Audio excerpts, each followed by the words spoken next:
ನಾನು ಒಂದು master plan ತಗೊಂಬಂದಿನಿ. ಇದು ಏನಂದರೆ ನಾನೆಲ್ಲ ಒಂದು 2 ತಿಂಗಳದ ಮೇಲಾಯಿತು.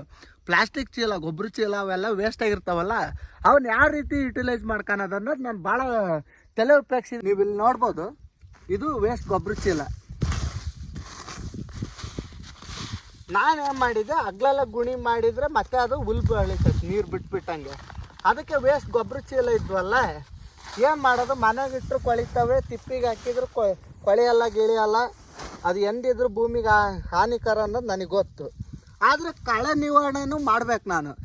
ಅದಕ್ಕೆ ಯೋಚನೆ ಮಾಡಿದ್ದು, ಒಂದಿನ ಮಲ್ಚಿಂಗ್ ಪೇಪರೆಲ್ಲ ಹಾಕೋದು ನಾನು ಬೇರೆ ಕಡೆ ನೋಡಿದ್ದೆ. ಮಲ್ಚಿಂಗ್ ಪೇಪರ್ ಹಾಕೋಕ್ಕೆ ಭಾಳ ಇನ್ವೆಸ್ಟ್ಮೆಂಟ್ ಬೇಕು. ಹಂಗಾಗಿ ನನ್ನ ಹತ್ರ ನಾನು ಬಡವ ಸರ್, ಹಂಗಾಗಿ ದುಡ್ಡಿದ್ದಿದ್ದಿಲ್ಲ. ಅದಕ್ಕೋಸ್ಕರನೇ ಈ ರೀತಿ ಪ್ಲ್ಯಾನ್ ಮಾಡಿದ್ದೆ. ಏನಂದರೆ ಗೊಬ್ಬರ ಚೀಲನ ಕಟ್ ಮಾಡಿ ಅದ್ರ ಗುಣಿ ಸುತ್ತಲೂ ಹಾಕಿ ಅದ್ರ ಮೇಲೆ ಮಣ್ಣು ಹಾಕಿದೆ.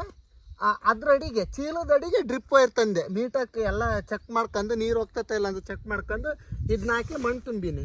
ಮಣ್ಣು ತುಂಬಿ ಮೇಲೆ ಇದು ಕಡಿಗಿರೋದಂದರೆ ಏರಿ ಆ ಕಡೆಗೆ ಹಿಂಗೆ ತೋರಿಸು, ಲಾಸ್ಟಿಗಿರೋದು.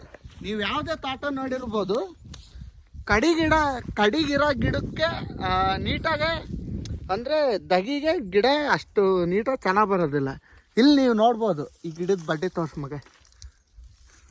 ಈ ಗಿಡ ಆ ರೀತಿ ಪ್ಲ್ಯಾನ್ ಮಾಡೋದ್ರಿಂದ ತೇವಾಂಶ ಜಾಸ್ತಿ ಹಿಡಿದಿಡ್ಕೊಳೋದ್ರಿಂದ ಈ ರೀತಿ ಬಡ್ ಬಂದತ್ತೆ.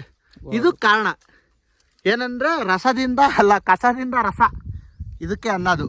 ಇವೆಲ್ಲ 2ನೇ ಕ್ಲಾಸ್ 3ನೇ ಕ್ಲಾಸ್ ಹೇಳ್ಕೊಟ್ಟಿರ್ತಾರೆ, ಆದರೆ ನಾನು ಇವಾಗ ಯೂಸ್ ಮಾಡ್ತಾಯಿದ್ದೀನಿ ಅಷ್ಟೇ. ಮಲ್ಚಿಂಗ್ ಪೇಪರೆಲ್ಲ ಹಾಕೋಕ್ಕೆ ಒಂದು 3-4 ಸಾವಿರದ ಮೇಲೆ ದುಡ್ಡು ಬೇಕು.